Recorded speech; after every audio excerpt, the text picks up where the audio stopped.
الحمد لله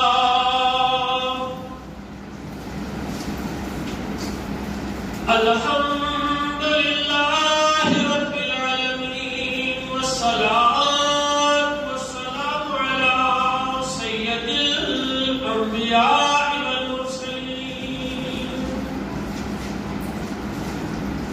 ثم الصلاة والسلام على سيد الأولياء وعلى آلهم الطيبين الطاهرين ومن يومنا هذا إلى يوم الدين.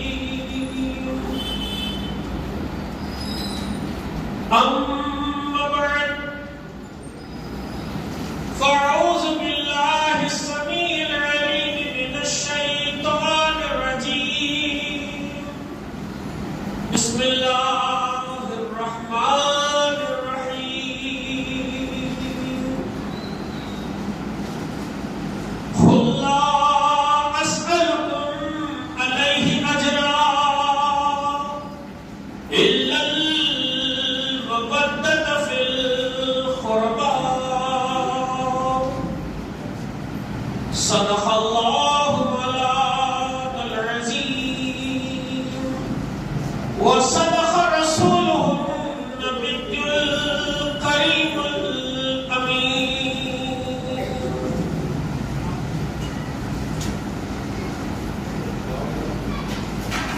تمام تعریف اس پروردگار عالم کے لیے سزاوار ہے جس کی ذات واحد لا شریک ہے، جس کی ذات خالق کائنات ہے، جس کی ذات قادر مطلق ہے اور جس کی ذات عالی برحق ہے.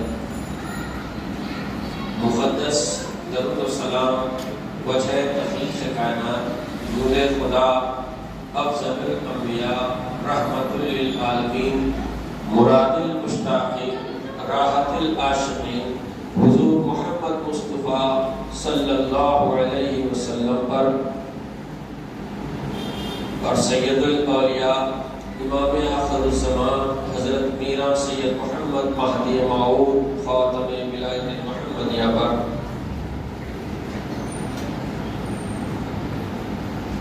نگران کار جلسہ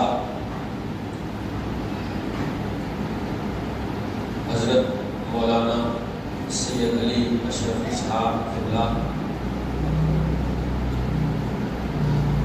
حضرت مولانا سید خدمیر اشرفی صاحب، حضرت مولانا سید خدمیر ستائش عالم صاحب، حضرت مولانا سید تحسین نصرتی صاحب، دیگر فقراء کرام، حاضرین محفل، نوجوانوں کی مرتبیات، پیارے بچوں، پس پردہ سننے والی دختران ملت، السلام علیکم ورحمۃ اللہ وبرکاتہ.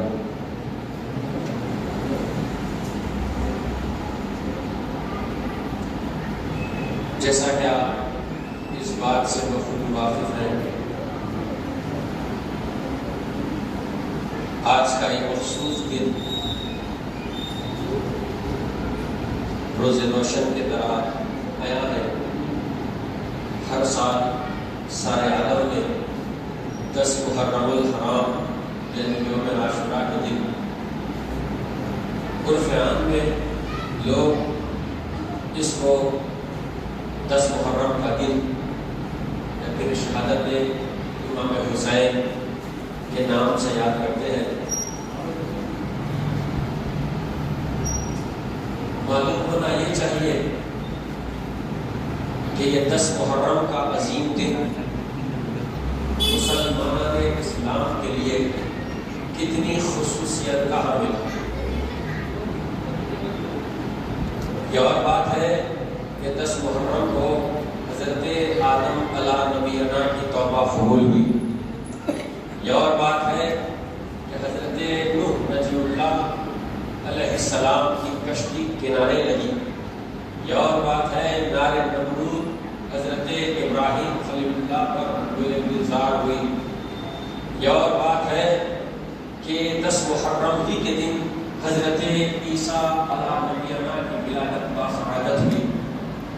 غور کرنے والی بات یہ ہے کہ آدم کا معاملہ ہوا، آدم کی توبہ قبول ہوئی، نوح کی کشتی کنارے لگی، اللہ کا شکر ادا کیا گیا. نار نمرود سے حضرت ابراہیم علیہ نبینا کو محفوظ کر دیا گیا. شکر خداوندی پر ابراہیم علیہ نبینا نے اپنے فرزند دلبر حضرت اسماعیل ذبیح اللہ کے سوائے عظیم کے لیے تیار ہو گئے. آپ غور کریں، حضرت عیسیٰ علیہ نبینا جس کو روح اللہ کہا جاتا ہے، آپ کی ولادت باسعادت ہوئی.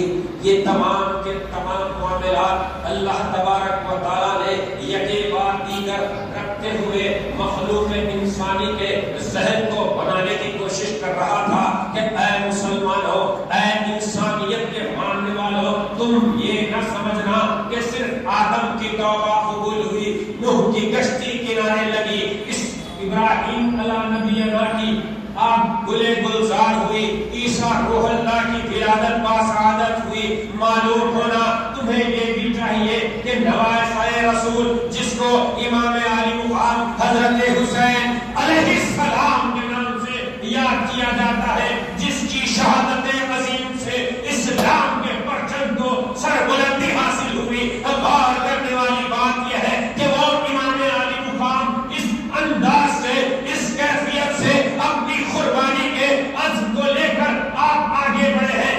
غور کریں، امام علی مقام نے اپنی شہادت کی جستجو میں وہاں پر نہیں گئے، بلکہ تاریخ کے اوراقوں میں یہ اطلاع دینا چاہوں گا کہ میرے آقا امام علی مقام نے سب سے پہلے اصحاب معتبر سے مشورہ کیا کہ اصحاب رسول آپ مجھے کہیں کہ کیا میں یزید کی بیعت مانوں یا نہ مانوں. غور کریں، حسین جس مقام اور مرتبے پر فائز تھے، حسین جس اعلیٰ مقام پر فائز تھے، وہاں پر یزید کی بیعت کا لفظ استعمال کرنا سراسر لفظ بیعت کی توہین ہے. میں ہر وقت یہ کہتا ہوں، وہاں پر یزید سے بیعت کی کوئی بات نہیں تھی. بیعت تو ان سے ہوتی ہے جو آل محمد ہوتے ہیں، بیعت تو ان سے ہوتی ہے جو محمد والے ہوتے ہیں. یہاں پر جو بات ہوگی، یزید کو جب بھی کوئی خطیب یاد کرے وہ اس انداز سے یاد کرے کہ یزید سے امام علی مقام رابطہ نہیں کر رہے تھے. بیعت کا ایک عظیم مقام ہے، بیعت کا ایک معتبر لفظ ہے، بیعت ایک ایسی چیز ہے، بیعت اس سے کی جاتی ہے جو خدا تک پہنچا ہوا ہو. عموماً یہ سنا جاتا ہے، جانے تو صحیح کس کے متعلق کیسی بات کی جا رہی ہے. رسول والوں کی بات ہو رہی ہے جن کے تعلق سے خود بجائے خدائے بزرگ و برتر نے یہ اعلان فرما دیا. آیت قرآنی موجود ہے کہ یہ متطہر لوگ ہیں، یہ پاک لوگ ہیں. اللہ نے ان کی حرمتوں کا اظہار اپنے کلام العلیہ میں کیا ہے. آپ غور کریں، امام علی مقام حضرت حسین علیہ السلام، کوئی کہتا ہے رضی اللہ، کوئی کہتا ہے علیہ السلام. مسلمان آخر بڑے ہوئے کیوں ہیں؟ جب امام علی مقام نے یزید سے رابطے کا انکار کیا تو پھر کرنے والوں نے سے رابطہ کیوں کیا؟ کہ ملت اسلامیہ پر سوال ہے. جب آپ امام علی مقام کو نواسۂ رسول کہتے ہیں، اپنے خطبوں میں، اپنے بیانات میں یہ ڈنکے بجاتے ہیں کہ یہ وہ حسین ہے جس کو رسول اکرم صلی اللہ علیہ وسلم نے کہا کہ حسین مجھ سے ہے اور میں حسین سے ہوں. پھر کہتے ہیں یہ حسین وہ حسین ہے جو پشت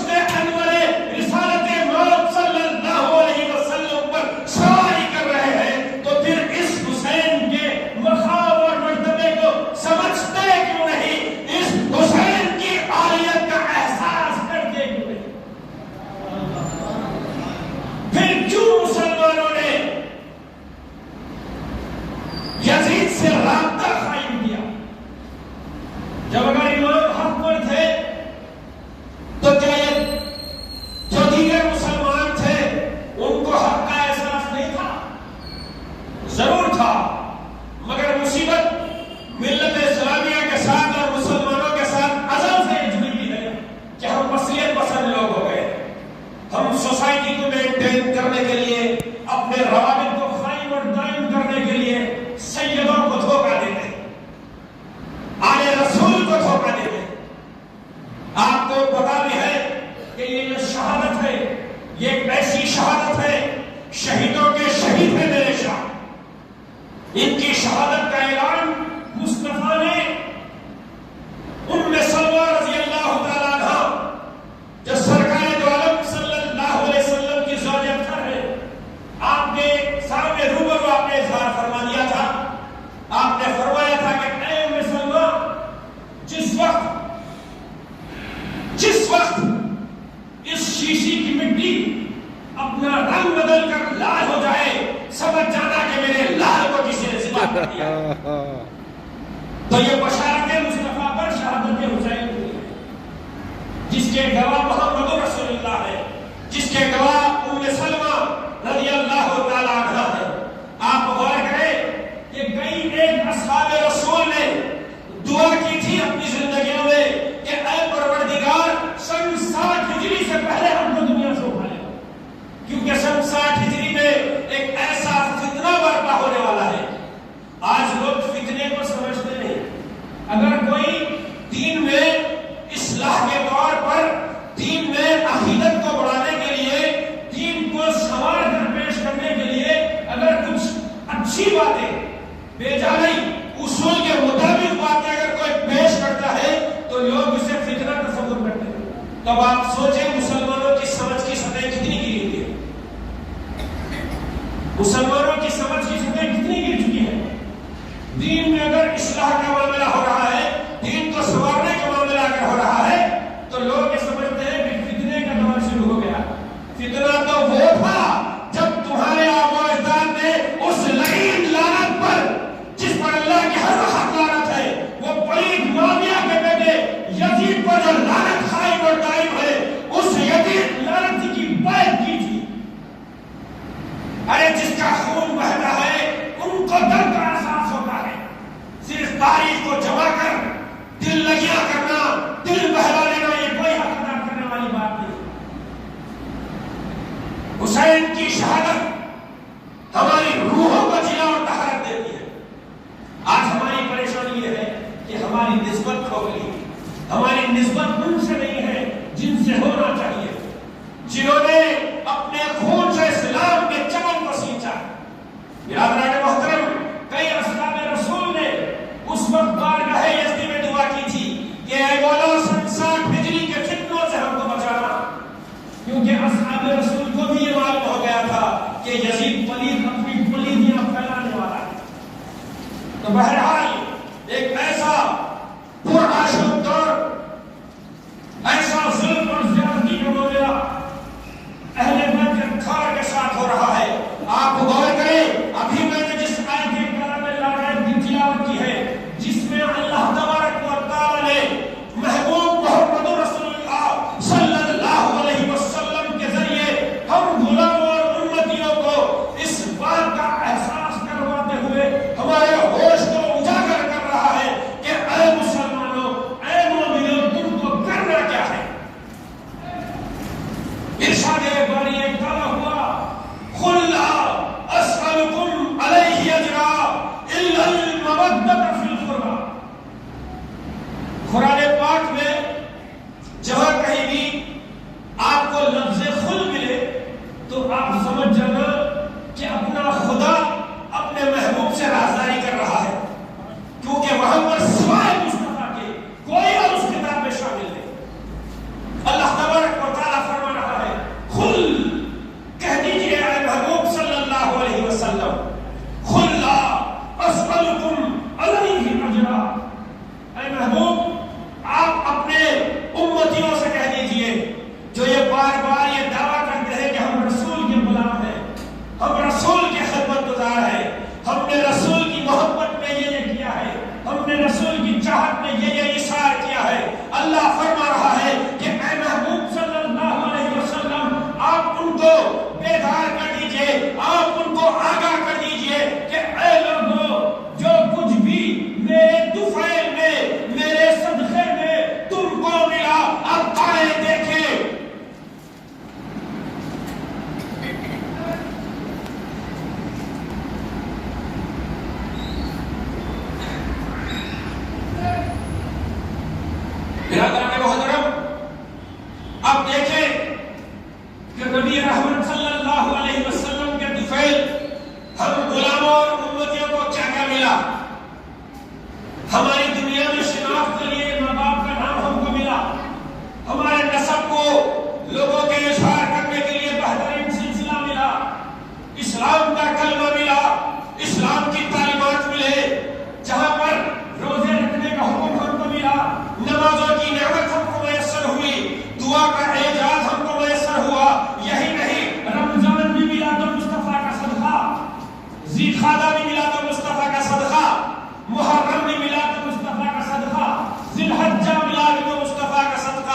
آج ملا، صبح ملی، شام ملی، ایک ایک نعمت ہے جو گننے سے باہر ہے.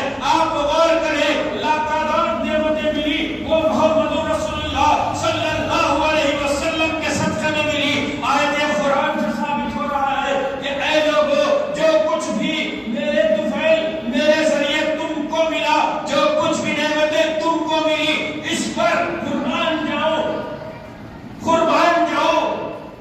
آخائے دو جہاں پر جس کو خدا نے اپنی قدرت سے رحمت للعالمین بنا کر اس منصب عالی پر فائز فرمایا، وہ محمد الرسول اللہ احسان پر احسان کیے جا رہے ہیں، احسان پر احسان کیے جا رہے ہیں.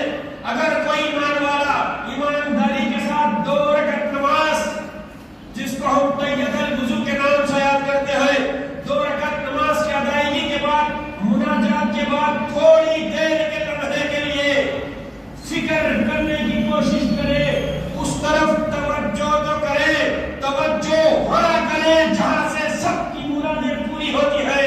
وہ بارگاہ مصطفیٰ میں توجہ کرے اور صرف غور کرے کہ یا رسول اللہ، آپ کے طفیل میں میرے کو کیا کیا ملا.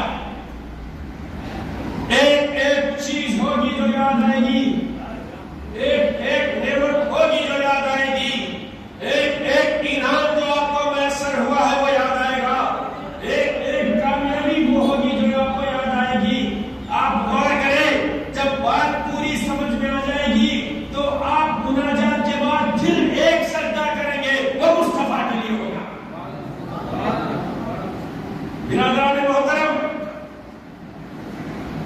حضور نبی کریم صلی اللہ علیہ وسلم کے طفیل ہزارہ نعمتیں ہم کو ملی، مگر قربان جاؤ، سرکار دو عالم صلی اللہ علیہ وسلم نے امتیوں سے کوئی مطالبہ نہیں کیا، امتیوں سے کوئی مطالبہ نہیں کیا. خدا نے مصطفیٰ کو حکم کیا، کہہ دیجئے محبوب صلی اللہ علیہ وسلم، آپ کے طفیل جو جو نعمتیں ان کو ملی، آپ ان سے یہ فرما دیجئے کہ ان تمام نعمتوں کے عوض میں تم سے اس پر کوئی اجرت طلب نہیں کرتا سوائے میری اہل بیت سے محبت. تو اہل بیت کے اطہار کا مقام اور مرتبہ نبی کریم صلی اللہ علیہ وسلم کی زبان نوری سے بتایا جا رہا ہے کہ اہل بیت کے اطہار کا مقام اور مرتبہ کیا ہے. حدیثوں کو جمع کرنے والے راوی جن کو اہل بیت اطہار کا صدقہ میسر ہوا، اہل بیت اطہار کی توجہات کی وجہ سے نامرد مرد بن گیا، بے ایمان ایمان والا بن گیا، جو مسلمانیت میں نہیں تھا مسلمانیت میں داخل ہو گیا. کسی کی آنکھیں نہیں تھی، اس کی آنکھیں آ گئی، کس کے اعضاء صحیح نہیں تھے، اس کے اعضاء صحیح ہو گئے. آپ غور کریں، جمع کرنے والوں نے مصطفیٰ کی اہل بیت کی عظمت کو اس انداز سے اظہار فرمایا. آپ غور کریں، ارشاد ہوتا ہے وَمَن مَاتَ عَلَى حُبِّ آلِ مُحَمَّدٍ صلی اللہ علیہ وسلم مَاتَ مُؤْمِنًا یا پھر مَاتَ شہیدا. حدیث کا مفہوم یہ ہے کہ جو کوئی بھی اہل بیت اطہار کی محبت میں مرا، نہ خدمت کرا نہ کچھ حق ادا کرا، صرف یہ کہا کہ یہ اہل بیت اطہار ہے، یہ احترام کے لائق ہے، یہ ہمارے آقاؤں کے آقا ہے. آپ غور کریں، صرف اور صرف ان کی محبت اپنے دل میں لایا کہ یہ سیدہ ہے، ان کی دعا میں ہم کو رہنا ہے. صرف اس بات کا اگر اظہار کر دیا تو اللہ تبارک و تعالیٰ حدیث کے ذریعے کوئی نام سے نواز رہا ہے کہ یا تو وہ مومن بنے گا یا پھر شہید ہو کر جائے گا. اہل بیت کا مقام، اہل بیت کی عظمت ہم کو سمجھ میں آئی نہیں. اگر آ جاتی تو ہم بیک ہو کر سید اعلیٰ کو، امام عالی مقام کو، حضرت حسین علیہ السلام کو جب بھی یاد کرتے علیہ السلام کے لقب سے ان کو ضرور نوازتے. برادران محترم، آپ غور کریں، سن 60 ہجری کے حالات سے پناہ مانگی گئی. ایسا کیا ہوا ہوگا، ایسا کیا ہوا ہوگا، نازیبا حرکتیں ہوئی،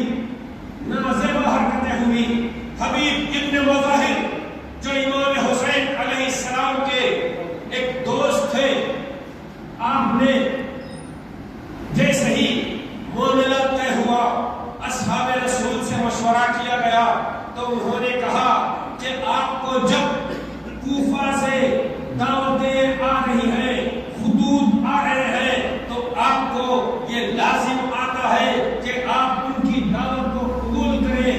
تاریخ کے اوراق شاہد ہے، کوفے والوں نے امام علی مقام کو اس انداز سے مخاطب کرتے ہوئے 150 خط یہ لکھے کہ اے امام علی مقام، ہم آپ کی بیعت سے مشرف ہونا چاہتے ہیں، لہذا آپ کوفہ تشریف لائیے۔ 150 خطوں کا مجموعہ لے کر آپ اصحاب رسول سے مشورہ کرتے ہیں تو سب نے بیک ہو کر کہا کہ اے سید اعلیٰ امام علی مقام، آپ کوفہ کی طرف کوچ کریں، آپ غور کریں، میرے آقا حسین علیہ السلام نے اپنے طور پر کوئی فیصلہ نہیں لیا، ہاں اپنے طور پر جو فیصلہ لیا وہ اپنے سر پر قربان کیا۔ دیگر جو معاملات تھے اسلامی امور کے، اصحاب رسول سے آپ نے مشورہ کرتے ہوئے کام کیا۔ کوئی یہ نہیں کہہ سکتا کہ وہ سیاسی جنگ تھی۔ اگر سیاسی جنگ سمجھنے والے، ایسا لگتا ہے کہ تیرا رشتہ کہیں نہ کہیں یزید سے جا ملتا ہے، یزید سے جا ملتا ہے، کیونکہ امام علی مقام جب جس معرکے میں گئے ہوں گے وہ نواسۂ رسول تھے، جو رسول کی زبان سے خدا کے حکم کے بغیر کچھ نکلتا نہیں، تو پھر اسی رسول کے ارشاد پہ امام حسین کو اس انداز سے تیار کیا گیا کہ وہ اپنے دین محمدی کے لیے اپنے خون کو بہانے کا عزم کیا۔ حضرات محترم، بہرحال بات آگے بڑھتی ہے، آپ سمجھنے کی کوشش کریں۔ 10 محرم الحرام کے اس عظیم واقعے کو، کرب و بلا کی تمام مصیبتوں کو اگر سمجھنا چاہتے ہیں، ایمانداری کے ساتھ وفاداری کا جذبہ رکھتے ہوئے، اپنے ذہن کی گندگیوں کو، اپنے قلب کی گندگیوں کو صاف کرتے ہوئے، روح کو اہل بیت کی محبت کا ایسا غسل دے، اپنی روح کو اہل بیت کی محبت کا ایسا غسل دے کہ روح اس بات کا اظہار کرے کہ جو سانس اندر جائے وہ آپ کو اس بات کا یقین دلائے کہ یہ سانس تیرے خدا کے لیے گئی۔ سبحان اللہ، سبحان اللہ۔ حضرات محترم، 150 خطوط کوفے والوں نے بھیجے تو جب سید اعلیٰ امام علی مقام حضرت حسین علیہ السلام نے دربار مصطفیٰ میں جس دربار میں آپ نے خطبے کے دوران مصطفیٰ کے گود اور کانوں پر سواری کی، جس دربار میں آپ نے سجدہ جو خدا کے لیے کیا جا رہا تھا، سرکار نماز کے سجدے میں تھے۔ آپ غور کریں، جب عبادت کا سوال اٹھتا ہے تو دیگر انبیاء علیہ السلام نماز کچھ ایسے قائم کرتے تھے، ان کی نمازیں صرف ایک سجدے کی تھی، ایک سجدے سے وہ اپنی عبادت کا حق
پورا جنت کا تھا، وہ خطہ پورا خدا الہی کا تھا، نہ وہ کوئی اترا نہ وہ کہیں کوئی چڑھا، وہاں پر صرف آپ تشریف لائے تو مصطفیٰ جان رحمت صلی اللہ علیہ وسلم نے اپنے سجدے پر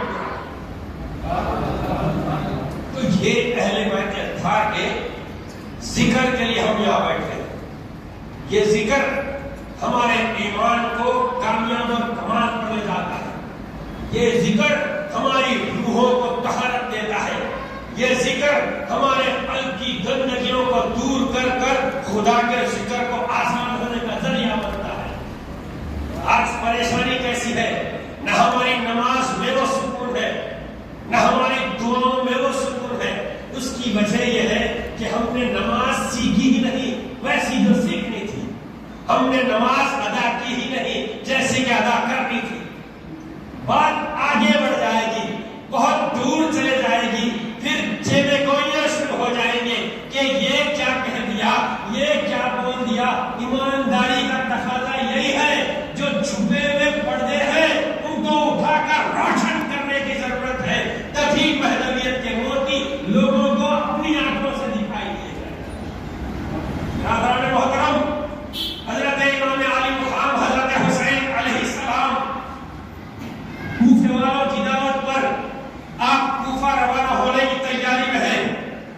آپ غور کریں، جہاں سے نعمتوں کا حصول ہے اور جس نانا کی گود سے آپ نے پروان چڑھا تھا، جس نانا کی پشت سے آپ نے سواری کر کے اپنے آپ کو کمال پر پہنچایا تھا، آخری سلام اس بارگاہ مصطفیٰ میں دینے کے لیے جب آپ حاضر ہوئے ہوں گے، آپ غور کریں کہ ایک مسلمان جو گندا ہے بندہ ہے، اپنے کالے حرکتوں سے، اپنے کرتوت کے باوجود بھی جب سب سے وہ معافی چاہ کر حج بیت اللہ کے لیے روانہ ہوتا ہے، جا کر پھر وہاں سے بارگاہ مصطفیٰ میں حاضری دیتا ہے، تو اس حاضری دینے والے کی طرف یہ ہوتی ہے ہم 1400 سال پہلے کے مسلمان، 1400 سال بعد کے مسلمان ہیں.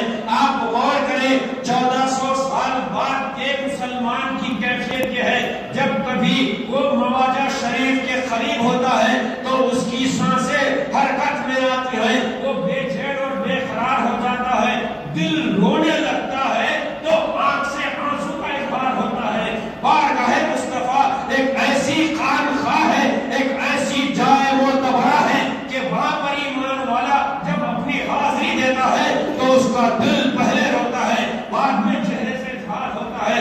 آپ غور کریں، بارگاہ مصطفیٰ میں ایک عام مسلمان جاتا ہے تو اس کی کیفیت یہ ہوتی ہے. اور میرے آقا کا کرم، بالائے کرم تو یہ ہے جنہوں نے اپنی زندگی میں حسینیت کے نعرے مار مار کر اپنی زندگی پوری کی. کہیں پر خواجہ غریب نواز کا نام آتا ہے تو کہیں پر غوث اعظم کا نام آتا ہے، کہیں پر احمد شاہ رفاعی کا نام آتا ہے.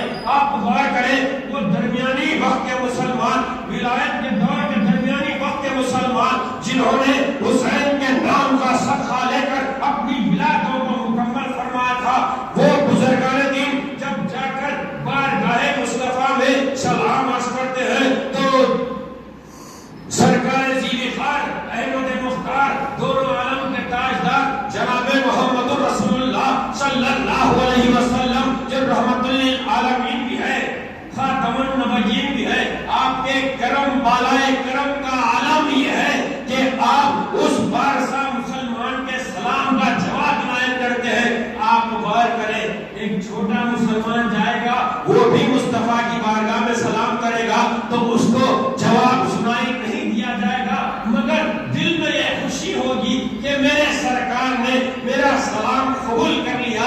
اب وہ مسلمان جس کو ایک مقام حاصل ہے، وہ مسلمان جس کو ولایت کی شہرابی حاصل ہے، وہ مسلمان جب بارگاہ مصطفیٰ میں سلام کرتا ہے تو اس کو بھی تسلی دی جاتی ہے اور وعلیکم السلام کے جواب سے نواز دیا جاتا ہے. اب آپ سٹیج کو غور کریں، مقام کو سمجھنے کی کوشش کریں.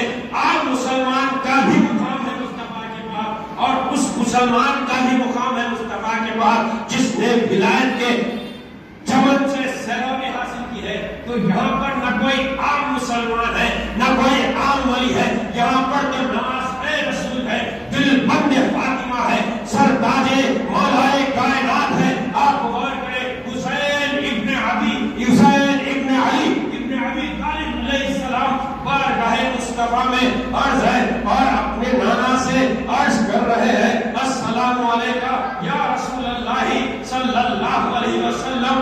آپ غور کریں ایمانداری کا تقاضا ہے، اگر کوئی مسلمان ہے، اگر وہ کلمہ مصطفیٰ پڑھا ہوا ہے، یقیناً اس کی حلاوت اگر اس کو لگی ہوئی ہے، اگر وہ میرے آقا کا نام لے کر سلام عرض کرتا ہے تو اس کی ظاہری اور باطنی کثافتیں دور ہو کر وہ ایک روحانی کیفیت میں آ جاتا ہے.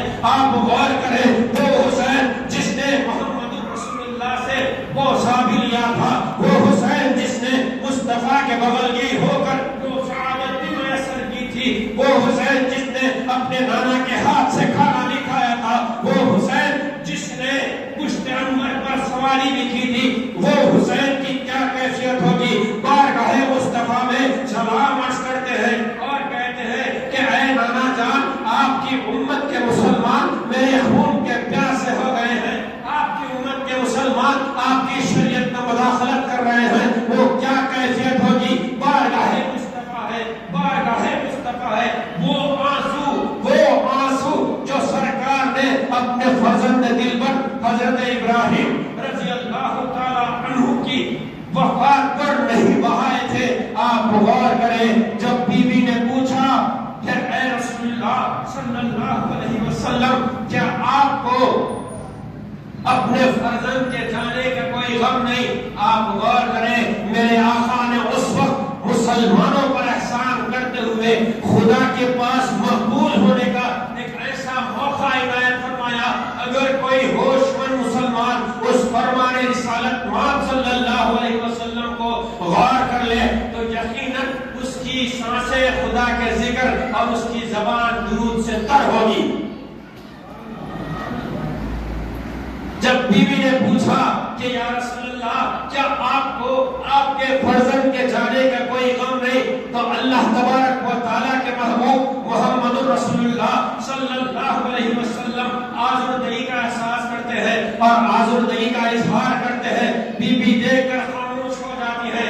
پھر خدا کی قدرت جوش اور جذبے میں آتی ہے، کیونکہ ہر نبی کو ایک ایک وقت پر وحی کا نزول ہوا، مگر میرے آقا کی شان یہ ہے 63 سالہ زندگی میں 24,000 مرتبہ وحی کا نزول ہوتا ہے. یہ میرے مصطفیٰ کی شان اور عظمت.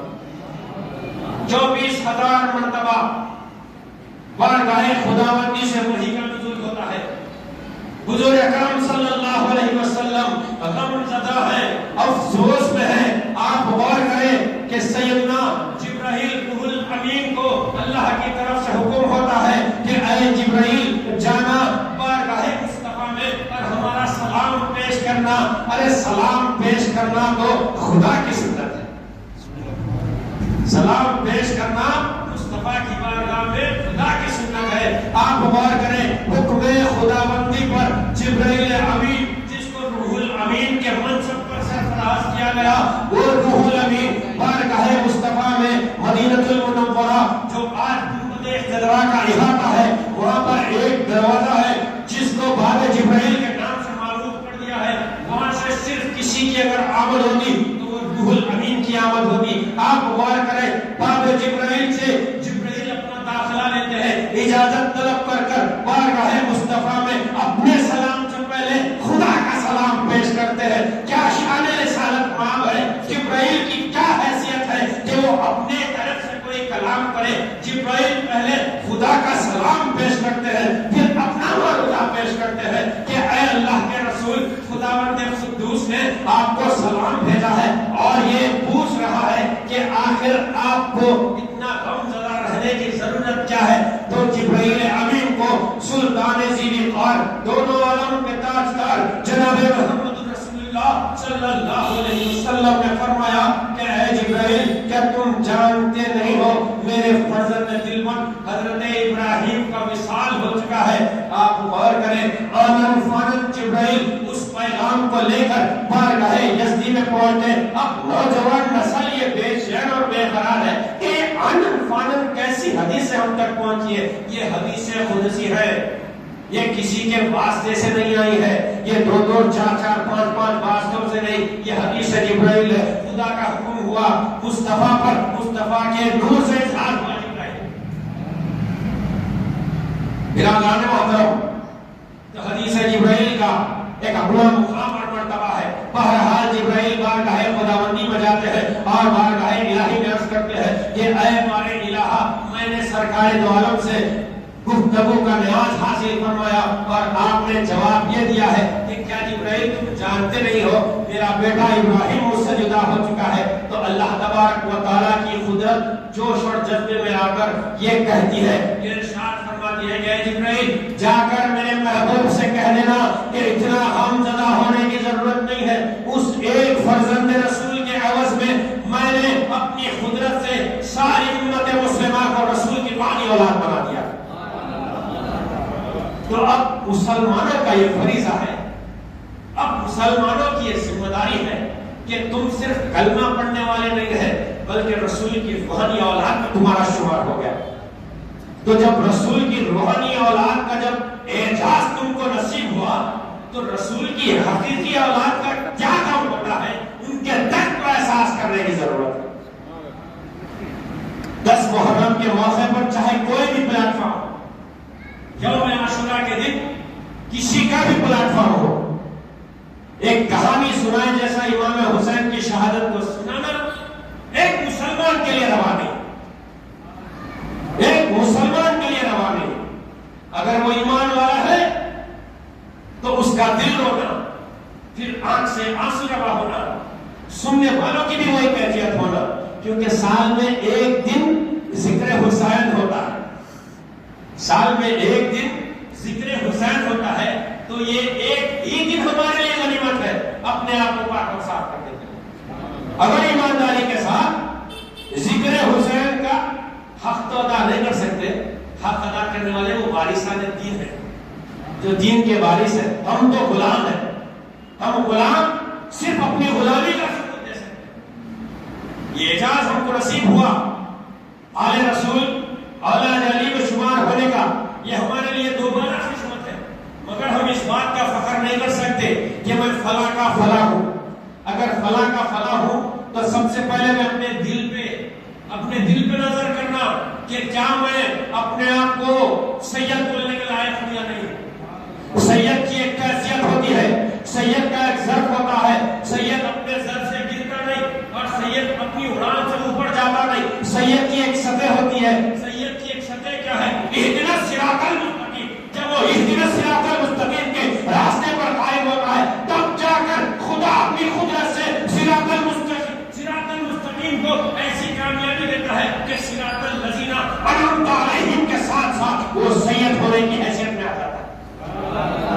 برادران محترم، امام علی مقام حضرت حسین علیہ السلام کے تذکرے سے اپنی روحوں کو جلا دینے کی ضرورت ہے، اپنی زندگیوں کو صاف کرنے کی ضرورت ہے، کیونکہ یہاں سے جب بھی حسین کا نام آئے ایک بات تو ہونی چاہیے، دل میں ایک احساس ہونا چاہیے، غم تو کرنے والے گھر میں چلے گئے اور قیامت تک انشاءاللہ حسین کی شہادت کا غم ہوتا رہے گا۔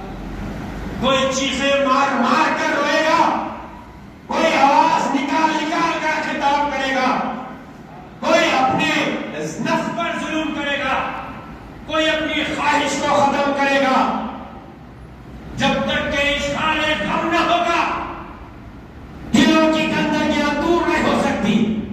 اب یہ اور بات ہے کہ اپنے سوچنے کا انداز الگ ہے، اپنی فکر کا انداز الگ ہے۔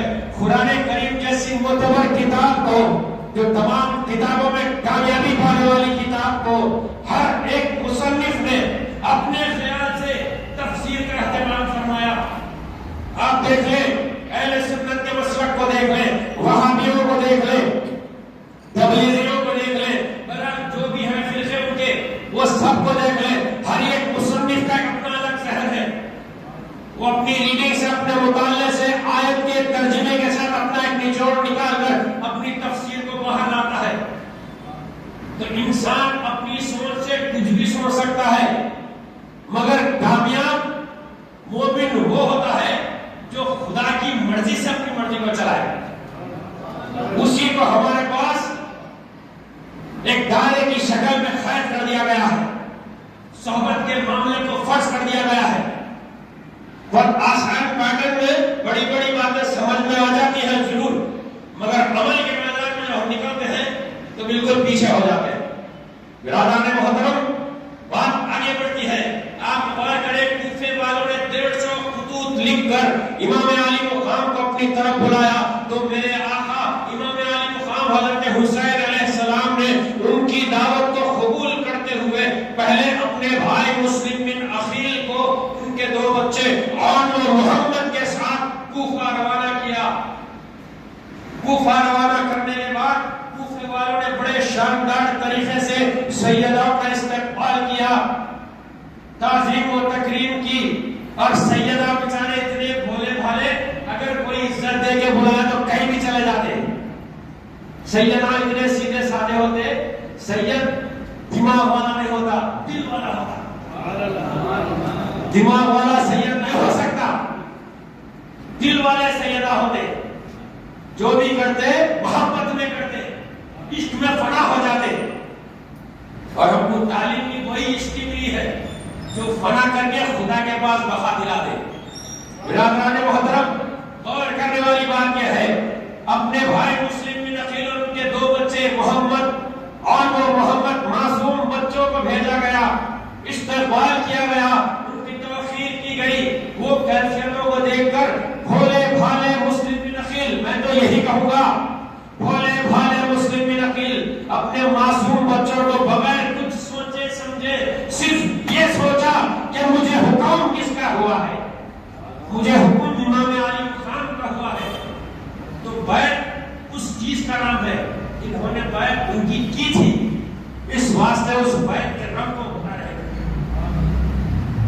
باقی سب جس نے بھی یزید سے اپنے ٹائپ کیے تھے، کانٹیکٹس کیے تھے، آج ہم بخوبی سمجھ سکتے ہیں حالات کچھ ایسے ہمارے سامنے آتے ہیں کہ اپنے سیٹ اپ کرنے کے واسطے، سوسائٹی کو مینٹین کرنے کے واسطے، اپنے معاملات کو رواں دواں رکھنے کے واسطے تعلقات کو قائم کیا جاتا ہے، مگر ہمارے بزرگوں کا طریقہ یہ تھا، وہ خدا کی محبت میں تعلق قائم کرتے تھے اور خدا کے لیے دشمنی کرتے تھے۔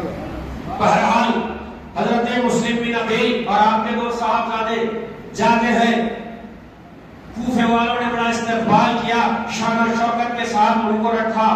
بہرحال بھولے بھالے مسلم بن عقیل نے وہ خوشی خوشی کی کیفیت کو اپنے خط میں قلم بند کیا اور قاصد کے ذریعے امام علی مقام کی طرف روانہ کر دیا۔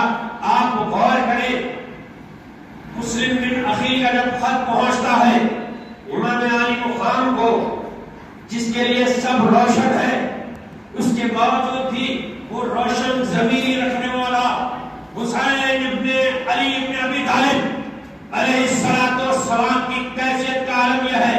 آپ نے جب خط کو ملاحظ کیا تو آپ نے اپنے بھائیوں سے، فرزندوں سے ذکر کیا اور دیگر اصحاب سے ذکر کیا کہ مسلم بن عقیل کا استقبال ہو رہا ہے، مسلمانان کوفہ ہم سے راضی ہے، لہذا میں بھی ادھر جانے کا عزم کرتا ہوں۔ آپ غور کریں، سمجھنے کی بات ہے، امام علی مقام نے 150 خطوط کے بعد دعوت قبول کی، اور سید کی کیفیت بھی یہی ہوتی ہے، سید 1 بار 2 بار بولنے پر جاتا نہیں، سید کو اصرار کرنا پڑتا ہے کہ سرکار آپ کی آمد ہوئی تو ہماری کامیابی ہے۔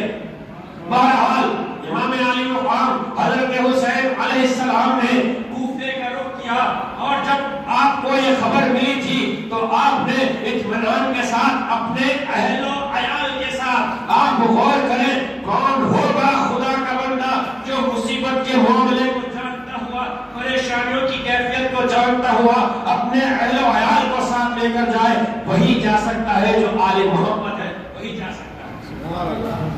اور وہی تاریخ آج بھی ہمارے پاس 550 سال تک رہی۔ ہمارے بزرگوں نے بھی جب کبھی خدا کی محبت اور دین کے تحفظ میں ہجرت کی تو اپنے اہل و عیال کو ساتھ لے کر کی۔ یہ حسینی رنگ کی علامت ہے، یہ حسینیت کا تقاضا ہے۔ بہرحال برادران محترم، حضرت امام علی مقام حضرت حسین علیہ السلام اپنے اہل و عیال کو لے کر کوفہ کی طرف روانہ ہوتے ہیں، اور جب 2 محرم الحرام کو آپ کوفہ پہنچتے ہیں تو نقشہ پورا بدلا ہوا ہے. وہ جو منافق تھے وہ منافقوں کے زمرے میں آ گئے ہیں. تو انسان کا کوئی بھروسہ نہیں. انسان جب تک کہ صحیح دامن سے اپنی نسبت نہ کر لے اس وقت تک بادشاہ اور کامل نہیں ہو سکتا.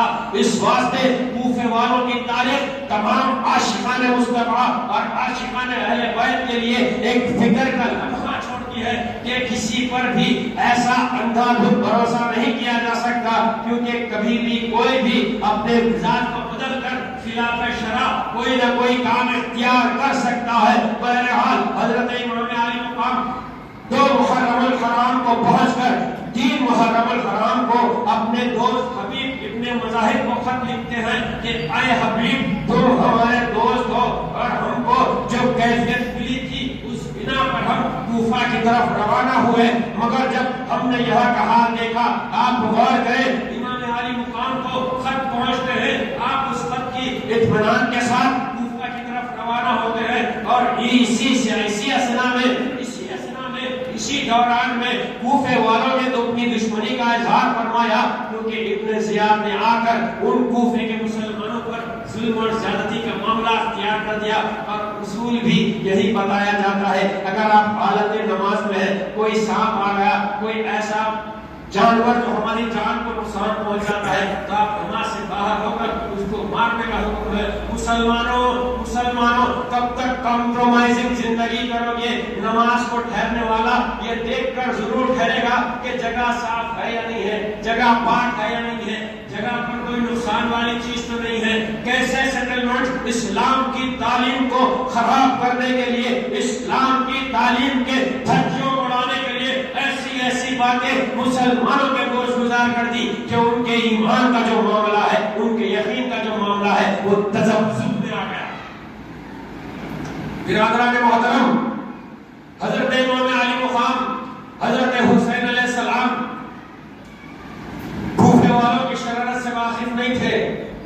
آپ نکلنے کے دوران کوفے والوں نے اپنے طریقہ کار کو ایسا بدلا، ابن زیاد کی ظلم اور زیادتی پر حضرت مسلم بن عقیل اور آپ کے دونوں فرزندان اور وہ محمد کے ساتھ ایسی بے رخی اختیار کی کہ نہ ان کو پوچھا گیا، نہ کھانے کے لیے پوچھا گیا، نہ رہنے کے لیے پوچھا گیا. جس استقبال سے بلایا گیا تھا وہ تمام کا تمام معاملہ الٹ ہو گیا. حضرت مسلم بن عقیل اور آپ کے 2 صاحبزادے بے سر و سامان ہو گئے. آپ غور کریں، جب آپ پردیس جاتے ہیں وہاں کوئی اپنا نہیں ہوتا. حالات جنگ کے نہیں ہے، حالات مشقت کے نہیں ہے. آپ صرف نوکری کے لیے گئے ہیں، ابھی نوکری ملی نہیں ہے. حالات اس وقت کے تنہائی کے کیسے ہو سکتے ہیں آپ خوبی سمجھ سکتے ہیں. تو یہاں پر حالات نہ کوئی تجارت کے تھے نہ نوکری کے تھے، یہاں تو حالات تھے حق ادا کرنے کے لیے آئے تھے، یہاں تو حالات وفاداری کے لیے آئے تھے. اب آپ سوچیں کہ حضرت مسلم بن عقیل اور محمد جیسے شہزادے یتیم یا یسیر کی کیفیت میں آ گئے ہیں، کوئی پرسان حال نہیں ہے. تو حضرت امام علی مقام کو اس بات کی اطلاع ملتی ہے تو آپ آنکھ سے آنسو روا کرتے ہیں کہ میرے بھائی مسلم کے ساتھ اور ان کے معصوم بچوں کے ساتھ یہ کیا معاملہ ہو رہا ہے. آپ غور کریں، انتہا تو یہ ہو گئی کہ جس وقت مسلم بن عقیل رضی اللہ تعالیٰ عنہ کا استقبال کر کر ان کو توحید کی گئی تھی، اس وقت بتایا یہ گیا کہ کوفے کی جامع مسجد میں ایک وقت 65,000 لوگ حضرت مسلم بن عقیل کی اختتام نماز ادا کرتے. ایک وقت میں کوفے کی مسجد جامع مسجد میں 65,000 مسلمانوں نے مغرب کی نماز اور دیگر نمازوں کا اہتمام فرمایا. جب حالات نے کروٹ لی، مسلمانوں کے ایمان پر جب ڈاکے پڑنے لگے تو یہ خوف زدہ مسلمانوں نے بے رخی کا مظاہرہ کرتے ہوئے مسلم بن عقیل اور ان کے بچوں کو تنے تنہا چھوڑا. آخر کار جب آخری نماز مغرب کا اہتمام ہوا، جامع مسجد کوفہ کوفہ میں تو بتایا یہ جاتا ہے، تاریخ دان نے اس انداز سے اس روایت کو پیش کیا کہ مغرب کی اذان کے ساتھ جب جماعت قائم ہوتی ہے تو بتایا یہ گیا مسجد کھچا کھچ بھری ہوئی تھی، بتایا یہ گیا کہ تعداد کے حساب سے 65,000 لوگوں نے اس وقت نماز مغرب کا اہتمام حضرت مسلم بن عقیل کے ابتدا میں کیا تھا۔ آپ غور کریں، مسلم بن عقیل سیدوں کے شہزادہ امام کے وفادار نے جب امامت کا ادا کیا، جب سلام پھیرتے ہیں، آپ غور کریں وہ کیسا منظر ہوگا، وہ کیسی کیفیت ہوگی۔ حضرت مسلم بن عقیل نے مغرب کی نماز کے اختتام پر سیدھے جانب جیسے ہی آپ نے سلام پھیرا، بتایا یہ گیا ایک سلام پر اس طرف کی پوری مسجد خالی ہو گئی، دوسرے سلام پر اس طرف کی پوری مسجد خالی ہو گئی۔ پتہ یہ چلا کہ مسلمانوں نے خدا کے گھر میں ایک سید زادے کو خدا کی عبادت خدا کے لیے ہوتی ہے۔ عبادت کا تصور کیا ہے؟ یا تو خدا ہم کو دیکھا یا ہم خدا کو دیکھ رہے۔ آپ غور کرو، وہ کفر کے مسلمانوں نے خدا کے گھر میں ایک سید زادے کے ساتھ خدا کے روبرو نماز کی حالت میں ایسا دھوکہ دیا کہ 65,000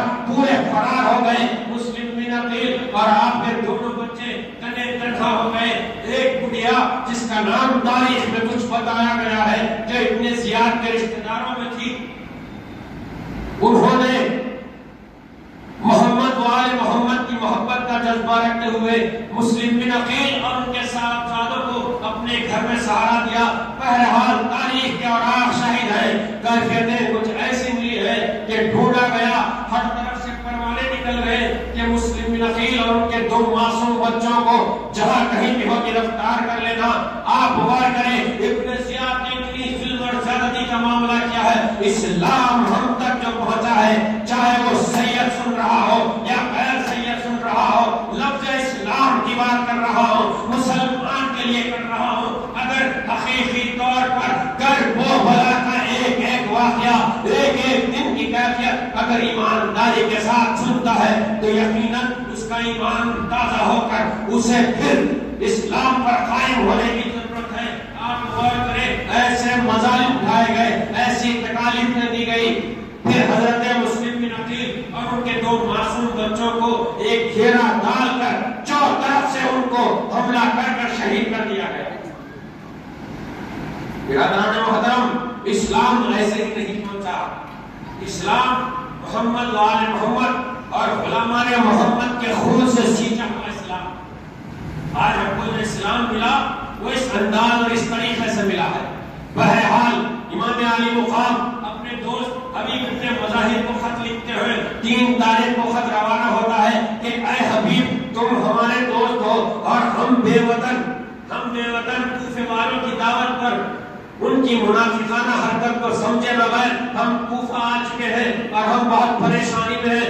اگر دوستی کا حق ادا کرنا چاہتے ہو، اگر ہماری مدد، کون کہہ رہا ہے جس نے اپنے خون سے اسلام کو مدد کی، وہ مددگار اسلام امام حسین علیہ السلام کہہ رہے ہیں کہ اے حبیب ابن مظاہر، اگر تم چاہتے ہو ہم بے وطنوں کی مدد کرو تو فوراً ہم سے ملاقات کرو۔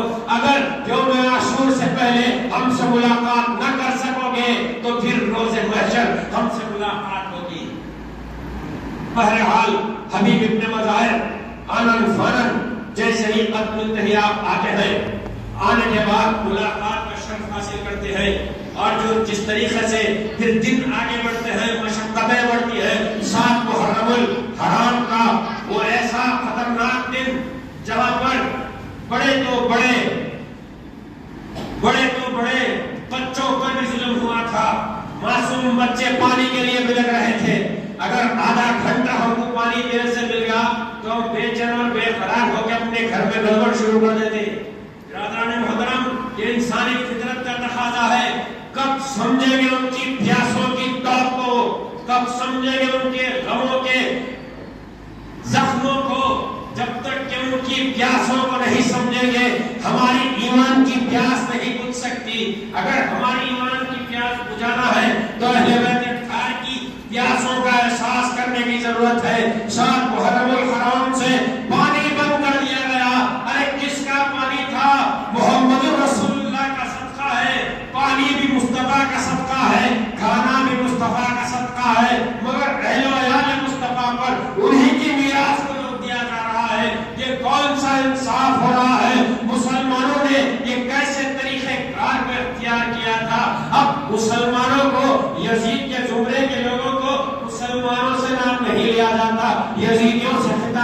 جاتا ہے تو وہ مسلمان نہیں تھے، مسلمان تھے، یزیدیوں کے ساتھ ہو گئے تھے، یزید کے زمرے میں شمار ہو کر اپنے آپ کو یزید پلید کے پیروکار بنا لیے تھے۔ آپ غور کریں، 7 محرم کو پانی بند کر دیا گیا ایک ایک قطرے کے لیے۔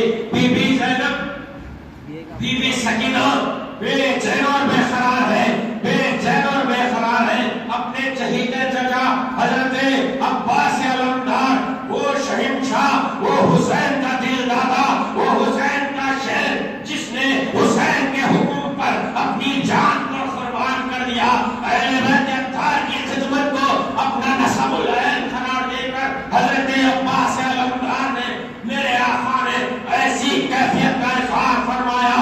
بی بی آ کر، بھتیجی آ کر کہتے ہیں چچا جان میرا حلق پیاس سے سوکھ رہا ہے، چچا جان میرا حلق پیاس سے سوکھ رہا ہے۔ تو وہ فدائے حسین، وہ فرمانبردار حسین علمدار عباس علیہ السلام نے اپنے کراماتی جوہر بتائے، اہل بیت کی محبت کو ایسے اس انداز میں پیش کیا کہ آپ نے کہا کہ میری پیاری بچی تو پریشان نہ ہونا، تیرا چچا بھی زندہ ہے، تیرا چچا بھی زندہ ہے، جب تک کہ آخری سانس ہے میں کوشش یہ کرتا رہوں گا کہ محمد والے محمد کی خدمت کا حق ادا کرتا رہوں۔ برادران محترم، حضرت عباس علمدار نے اپنی گھوڑ سواری کو اختیار کرتے ہوئے مشکیزے کو اپنے کھانے سے لگایا۔ آپ غور کرتے ہیں، آپ غور کریں کہ دریائے فرات پر جاتے ہیں، دیکھا گیا کہ ہر طرف سے پہرا لگا دیا گیا ہے۔ کس کے لیے پہرا لگایا گیا تھا؟ جو ساقی کوثر کے نواسے ہیں ان کے لیے پہرا لگایا گیا تھا۔ جو فاطمہ الزہرا کا صدقہ تقسیم ہو رہا ہے ان کے دلداروں کے لیے پہرا لگایا گیا تھا۔ کس کے لیے لگایا گیا تھا؟ جو کوثر قیامت کے بعد مصطفیٰ سے لے کر امت میں تقسیم کرنے والے ہیں ان کے لیے پہرا لگایا گیا تھا۔ کیا بدبختی تھی مسلمانوں کی کہ تم نے حق کو حق نہ جانا، باطل کو باطل نہ سمجھا۔ آخر کون سے کردار کو تم نے اپنے عمل میں اختیار کیا تھا؟ غور کریں، وہ عباس علمدار نے مشکیزے کو لے کر دریائے فرات پر جاتے ہیں، دیکھا گیا پہرا لگا ہوا ہے۔ حضرت عباس علمدار نے جو ایسا شجیع جواں مرد جس کے غصے کی کیفیت، جس کی شیرانہ کیفیت یہ تھی کہ وہ حسینی شہباز تھا، اس کے باوجود بھی عباس علمدار نے بڑی نیستی اور نرمی کا مظاہرہ کیا۔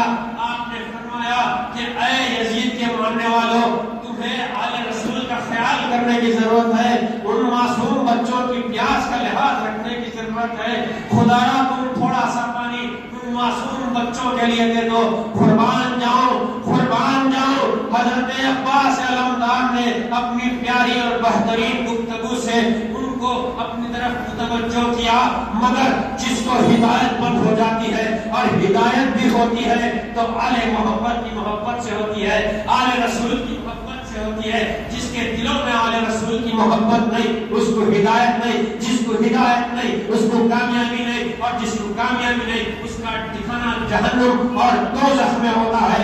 برادران محترم، غور کریں، حضرت عباس علمدار نے اپنی جد و جہد کے ساتھ اس مشکیزے کو بھر لیا۔ اس مشکیزے کو بھرتے ہی آپ غور کریں، ان ناپختوں کی، ان پلیتوں کی حرکتوں اور ان کے ذہن کو سمجھنے کی کوشش کریں۔ انہوں نے اس انداز سے اہل بیت اطہار کو تکلیف دی ہے۔ حضرت عباس علمدار نے مشکیزہ لیا اور اپنے کھانے پر لگایا، اور جیسے ہی آپ آگے بڑھتے ہیں حضرت عباس علمدار پر تیروں کی بوچھار شروع ہو جاتی ہے۔ ایک تیر آ کر سیدھے بازو لگتا ہے، ایک تیر آ کر دائیں بازو لگتا ہے۔ آپ غور کریں، اس شہباز حسین کی کیفیت کو آپ ملحوظ کریں، اس جانثار حسین کی کیفیت کو آپ غور کریں۔ عباس علمدار نے اپنے دونوں بازو کے بیکار ہونے کے باوجود بھی ان معصوم بچیوں کی پیاس کو اپنے ذہن میں رکھتے ہوئے اس مشکیزے کو اپنے منہ میں تھاما۔ آپ غور کریں، اپنے دانتوں میں سنبھالا۔ آپ غور کریں، حضرت عباس علمدار گھوڑے کی پرواہ نہیں ہے، سواری کی پرواہ نہیں ہے، یہاں تک کہ اپنی جان کی پرواہ نہیں ہے، پرواہ اگر ہے تو آل محمد کی شہزادیوں کی پیاس کی پرواہ ہے، پرواہ اگر ہے حسینی شہزادیوں کی پرواہ ہے۔ آپ غور کریں، حضرت عباس علمدار نے اپنے دانتوں میں اس مشکیزے کو تھاما اور آگے بڑھنے کو لگے۔ بتایا یہ جاتا ہے وہ ناپکاروں نے جن پر خدا کی خیانت تک لعنت ہے اور لعنت ہوگی یقیناً انشاءاللہ۔ آپ غور کریں، جیسے ہی آپ اہل بیت اطہار کے خیمے کے قریب پہنچتے ہیں پوری سیاست چلی گئی، پوری سیاست کا رنگ ڈھنگ چلا۔ آپ نے مشکیزے کو اپنے دانتوں میں تھاما اور اپنی سواری پر سوار ہوئے جب تک کہ وہ اہل بیت اطہار کے خیموں تک گئے، وہاں تک انتظار کیا گیا۔ ان کی بدبختیوں، ان کی سیاسی چالوں کو آپ سمجھیں کہ وہ کتنے سیاسی ذہن کے لوگ تھے۔ اور آج آپ غور کریں، جہاں کہیں بھی دین میں مصلحت آ جاتی ہے وہاں مسائل خراب ہو جاتے ہیں۔ دین کے معاملے میں حق بجانب ہونا ضرور ہوتا ہے، اور حق بجانب ہوں گے تو ہی دین کا ستون قائم ہوگا، حق بجانب ہوں گے تو ہی دین کی عمارت بڑھے گی۔ برادران محترم، حضرت عباس علمدار جیسے ہی خیمہ اہل بیت کے قریب پہنچتے ہیں، وہاں سے ایک ناپکار یزیدی نے، اہل بیت کے دشمن نے ایسا تیر چلایا کہ وہ آ کر سیدھے مشکیزے پر لگتا ہے اور باری پورا زمین پر ہو جاتا ہے۔ برادران محترم، ایک ایک تکلیف اس انداز سے دی گئی کہ جس کا بیان محال ہے، اور شہادت امام علی مقام حضرت حسین کے حالات اور جو تکلیفیں جس کو مسائل کے نام سے یاد کیا جاتا ہے، اگر اس کا ذکر ہو تو سارا محرم کم پڑے، سارا محرم کم پڑے۔ میں تو یہ سمجھتا ہوں کہ اہل بیت کی تمہید میں 10 دن نکل جائیں۔ اہل بیت کا انٹروڈکشن ہی ایسا ہے، یہ رسول والوں کا انٹروڈکشن ہے، یہ چادر والے لوگ ہیں جن کو رسول اللہ نے اپنی چادر میں محفوظ کر لیا تھا۔ پوچھا گیا، اے اللہ کے رسول، آپ نے اپنی اہل بیت کا ذکر کیا ہے، آخر وہ اہل بیت کون ہے؟ قربان جاؤں سرکار دو عالم صلی اللہ علیہ وسلم پر، اور قیامت تک انشاءاللہ حسینیت کو قائم رکھنے والے وہ غلامان حسین زندہ رہیں گے۔ منافقوں کے منہوں کو بند کرنے کے لیے، ان کی سازشوں کو ختم کرنے کے لیے آپ غور کریں، میرے آقا نے فرمایا تھا، اے صحابیوں، تم جاننا چاہتے ہو کہ میری اہل بیت کون ہے؟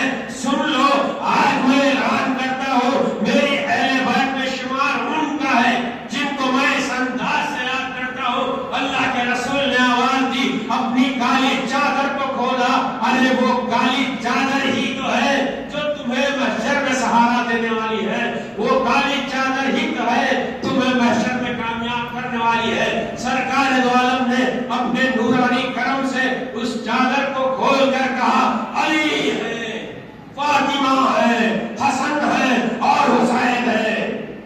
آپ نے چاروں کو اپنی چادر میں لے کر فرمایا، اے میرے صحابیوں، یہ میری اہل بیت ہے، یہ میری اہل بیت ہے۔ تو اب ان سے جڑے ہوئے قیامت تک کے سید اہل بیت میں شمار ہے۔ تو یہ سادات کے لیے بہت بڑا اعزاز ہے کہ اگر سادات اپنی سید ہونے کی کیفیت پر توجہ کریں تو یقیناً اس بات کا احساس ہو جائے گا کہ ہم کو کس رنگ ڈھنگ سے اپنی زندگی کرنی ہے اور کس رنگ ڈھنگ سے اپنی زندگی کو ایک عدل کے طور پر پیش کرنا ہے۔ برادران محترم، جب تک کہ ہم سدھریں گے نہیں اس وقت تک کسی کو سنبھال نہیں سکتے۔ سب سے پہلے ہم کو سدھرنے کی ضرورت ہے، اس کے بعد ہم سنبھالنے کی حیثیت میں آئیں گے، کیونکہ اللہ مدد کرنے والا ہے۔ جو عمل کرتا اس کی زبان میں تاثیر اللہ تبارک و تعالیٰ عنایت فرمائے۔ بہرحال حضرت عباس علمدار اپنی خدمت کا حق بجا لانے کی کوشش میں اس جستجو میں خیمے کی طرف آتے ہیں، اور اچانک سے ایک تیر مار کر اس مشکیزے کو پھاڑ دیا جاتا ہے اور پورا کا پورا پانی زمین پر بہا دیا جاتا ہے۔ ساقی کوثر کی آل کے ساتھ یہ سلوک ہو رہا ہے، جس کے ساتھ قیامت میں کوثر کا پیالہ لینے کی امید ہے، ان کی آل کے ساتھ یہ کھلواڑ ہو رہا ہے۔ برادران محترم، غور کریں، حضرت عباس علمدار نے